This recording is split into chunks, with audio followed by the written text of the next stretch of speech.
जहॾो जे ॻोठ सैयद बचल शाह जे ॻोठाणनि पारां बााثرن खिलाफ सैयद ज़फर शाह, नवाब खासकेली, गफ़ार भट्टी ऐं ॿियनि जी अॻुवाणी में समन सरकार जहॾो रोड ते धरणो हणी रोड ब्लॉक करे एहतजाजी मुज़ाहिरो कयो। उन मौक़े ते अॻुवाणनि ॻाल्हाईंदे चयो त कुझु महीना अॻु आरई बिरादरी सां लाॻापियल बााثر कब्ज़ा माफ़िया जे माण्हुनि असांजे ॻोठ में मौजूदु हवेली ऐं कब्रस्तान समेत सॼे ॻोठ ते कब्ज़ो करण जी कोशिशि कई ऐं असांजे ॻोठ में केतिरनि ई सालनि खां वेठल मिसकीन पोरेतनि खे लॾाइण लाइ धमकियूं ॾिनियूं। हुननि चयो त हुननि पंजाब खां हिकु माण्हू घुराए क़तल कयो ऐं क़तल जी इल्ज़ाम मिसकीन ॻोठाणनि ते मणे केस दाख़िल कराए छॾियो। हिननि चयो त बााثر कब्ज़ा खोर मुख़्तलिफ़ साज़िशूं करे परेशान करे रहिया आहिनि। सादात, हवेली ऐं अबाने कब्रस्तान खे मसमार कयो पियो वञे।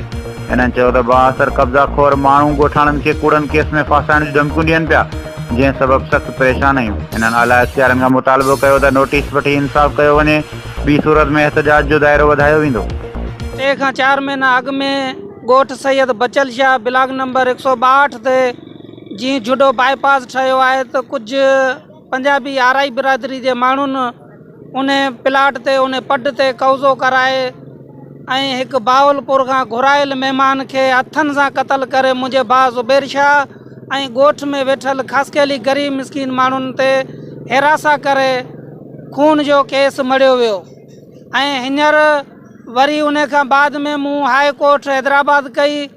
हाई कोर्ट जी अणॿुधी करे हींअर मौजूदा टाइम मंझि डी बलोच जे कुझु ठेकेदारनि सां मिली भगत करे उन्हनि ई माण्हुनि असांजे मारूसी कब्रस्तान, मासूमनि जो कब्रस्तान ऐं उते ठहियल असांजे अबे ॾाॾनि जी मिल्कियत जेका असांजी हवेली सरजे थी, सादात हवेली, उनखे बि हुतां उखेड़े उनजी सरज़मीन ख़तमु कई वई आहे ऐं उते वॾा खॾा हणी मस्जिद जो रस्तो बि बंदि कयो वियो आहे।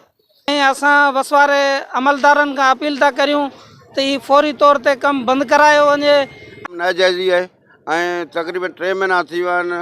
जेको माण्हू वञे थो उन्हनि खे ई ॿधनि था, उन्हनि ते कूड़ा केस कनि था। हींअर शहीदनि ते कूड़ा केस एतिरा करे छॾिया अथनि जो शहीद वीचारा हली कोन था सघनि ऐं उन्हनि जी मिल्कियत हिननि कब्ज़ो कयो आहे ऐं सिरूं उन्हनि जूं हवेलियूं ठाहे उन्हनि जूं सिरूं खणी विया आहिनि। एॾो पंजाबी ज़ुल्म करे वेठा ऐं कब्रस्तान आहे उते मासूमनि जो उन्हनि खे हिननि लटे पूरे छॾियो आहे। मस्जिद जूं हिननि रस्ता उखेड़े छॾिया आहिनि।